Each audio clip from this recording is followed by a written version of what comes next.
So Paul, tell me, what were you thinking when you're walking out there in the third round? You obviously knew you needed a finish, but what was going through your mind at that point? I don't know if you've seen me taking the big body shot. After that I was like, oh god damn, please help me. I had to just dig deep. It's hard when you're up against a guy who is very, very strong. He's got some sort of Russian strength about him. I don't know what to feed him up in Russia, but he's solid. I managed to get 2 takedowns. And when you're lying and you've been in your back for like 10-15 minutes, it feels like a lifetime, and it's really, really hard to dig deep. I've got good jiu-jitsu, we've seen that before, from Bama to UFC, my first debut. My jiu-jitsu is my bread and butter. I'm always trying to work on my stand-up. I know I'm not a great striker, I'm not going to lie to you and say, oh, see my striking, big fella, you better watch it. I'm good, but it's hard to improve when you're up against elite strikers. It's hard to improve, and it's more sparring and sparring and sparring. You still can't even replicate that fight night feel. Just keeps touching. When you felt the tap, what did you feel then? What were the emotions running through you? Brian, your coach Brian tackled you to the floor. That was Chris Bongard right over the top of the cage, man. He's excited.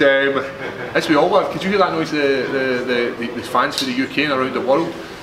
You know, a minute left on the clock. I just kept squeezing, and I wasn't going to stop until Mark Goddard came in there and stopped me from squeezing. And it was just like this surge of emotion. It's hard. For him to say fighting's easy, man, it's so hard out there. You're there yourself, and your coach is telling you to do something, and you physically want to do it. You mentally want to do it as well, but your body says, nah, we're going to stop that there, mate. That right hand's there, and you shout, right hand, and I'm like, come on, it's coming. I just couldn't pull the trigger, man. Like, you seen it and I seen it, I couldn't pull that trigger, but when it comes to jiu-jitsu, I'll triangle you. It's easy. This was the last fight on your contract, you said, and obviously you were coming off, 2 losses as well. So I was? Oh! Nah, look, I know. No. So how important was this win for you, and how do you feel going forward now, having fought the last fight on your contract? Yeah, you've got a lot of time in that cage. It's 15 minutes, and the only person's there is you and your thoughts. Everything else is happening. These things are running through your head, and I'm thinking about my family, and I'm thinking about, like, Paul, is this what you want? Do you want this?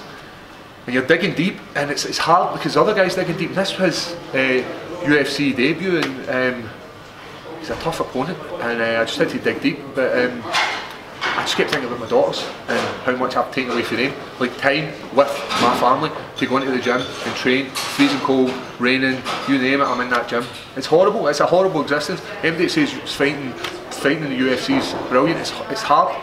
And people who suffer is your family, but you know what makes that a wee bit better? We just get a win, and we just get a submission win. I'm over the moon, man. What was going through your mind in those final seconds? Those final seconds, I heard that wee chap. I don't know if it's 10 seconds or 30 seconds. I just was like, you know what, what's the worst that can happen? Fire up a triangle, see what happens. A lot can happen in that time, and as my coach says, it ain't over till it's over. I know my jiu-jitsu is good, it's just that, it's the whole in between, before you get to the grappling, and he's swinging mallets at you, and I'm like, I can see them coming, and I'm like, there's 2 options. I'm either going to take it in the face, and I'm going to slip. You slip to a freedom, and you take a big massive doom to the face. But it's easier getting punched off him than it was getting punched off Khalil, I'll tell you that much, for what I remember. Guys are laughing, but haha, you can do it. Because it seemed like going into the third round, you were nearly set up the triangle earlier in the round off your back, you were framing feet against the hip. Was that was there a shock in terms of your confidence in your grappling ability versus maybe his pure power and wrestling? We always know, like, through these guys through Russia, Chechnya, they've got good sambo and they're good at leg locks and all this kind of. So I expect him to be a much better grappler than he was. I'm not saying he wasn't a good grappler. What I'm saying is, I expect him to be this monster, like Khabib, where he's just grinding the absolute life out of you. And I was happy, right? I did take some big shots, and they did hurt. I'm not going to lie and say they were easy. They were horrible, but jiu-jitsu is God. Seeing as this was the last fight, seeing as you had said yourself in previous interviews, if you don't win this one, it could be over at the UFC level. How much pressure was there on you? Because you didn't seem to fight with any. Yeah, there's always pressure on you. First fight, last fight, you're coming off 4 wins, you're coming off 4 losses, there's always pressure.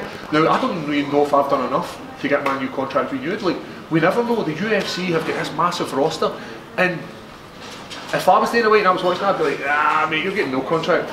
We can fight for somebody else. I'm being genuinely serious, man. I'm not going to lie to you and sugarcoat this. But you know what? Another 6 months and I'll be better again. Another 6 months again and I'll be better again. That's why I'm here. I'm here to get better. I've only been doing this sport for 5.5 years. This guy's been dedicating their whole life to this. Liverpool's just round the corner, my face isn't too bad, wasn't knocked out, no injuries. Why not? Get me on that and let me fight somebody a wee bit easier. Who do you know? You know better than me, I don't know him in the UFC. Any names? Just know something. I like him. Who we got? What about that? This guy for the UK. Dan, what's his boss? Stuart. Ah, you see middleweight. I could go down to middleweight. He's got a fight. Is he? Maybe there'll be a pull out and I'll step in and I'll knee him in the face. Or get kneed in the face while the draft. I don't know how to come with this spot. Would it really matter if they said Liverpool will give you anybody? You'd show up. 100%. Like you see me just taking my dinner there, but I wasn't happy getting the dessert and I gave him it. I know you're thinking this guy's laughing. He's like, man, what's this guy absolutely rambling? He's like a lunatic. I know, mate. Don't worry about it. We're here all night. I'm sure the guys are there behind there and they're just waiting on me. Anybody else? I can't do that. Nobody's actually want to ask any questions. They're like, I don't want to hear the answer. I don't want to hear the response to this lunatic. That is? How do you celebrate? How am I going to celebrate? Disneyland? Oh, I'm going to take the daughters to Disneyland. I promised them I would take them to Disneyland. My daughter, my youngest daughter Maya, she loves princesses. Now, I couldn't think anything worse than going to Disneyland. I don't like queues, I don't like flying, I don't like people, I don't like all that kind of stuff. But I'm going to do it for the daughters. In fact, I can think of something much worse than Disneyland. 15 minutes to get your face punched. That's pretty bad. One more question, Tom. You said obviously last time walking out to the Scottish crowd, it was a little bit of added pressure. How did it feel walking out tonight from the crowd? For some reason I was focused. We were so focused backstage, we were intensely focused. And you've got so much riding on it, like, we know what it's like, 2 losses, contract renewal, there's all these kind of things. I just watched Mark loss as well, and like I know my coach is like, don't watch that, we don't need that emotion. I've still got a lot of love for Big Mark, and it's hard to watch your teammate, training partner, all these things lose, and the same for Stevie Ray, man. It's horrible, man. I want everybody to do well, but I'm glad Danny Henry got his submission victory. I'm sure he's got enough footage to actually get a cohesive sentence for me.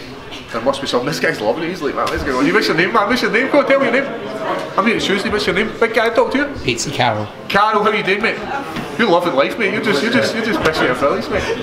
Barney, do you have anything to say to the Scottish fans who watch? Yeah, it's you know, the fans are great and I love them. You know what's most important is teammates. There's guys who dedicate so much time to me, like Rustan, who's helping me spar, my coaches, Brian Lawrence, teammate Chris Bungard, you know, big man. The fight was cancelled a few nights ago. Chris Bungard went away down, checked his weight. We sent the email to the UFC saying, Chris is like, I'll fight him. Like, the guy's always ready. You know, if it's no UFC, he's going to fight anywhere. He'll fight anybody.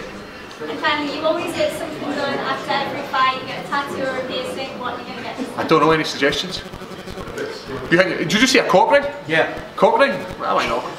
Boob job. I know. I feel good, man. I'm going to leave it there on your nose. Cheers. We're all good, man. Thanks very much. Thanks, guys.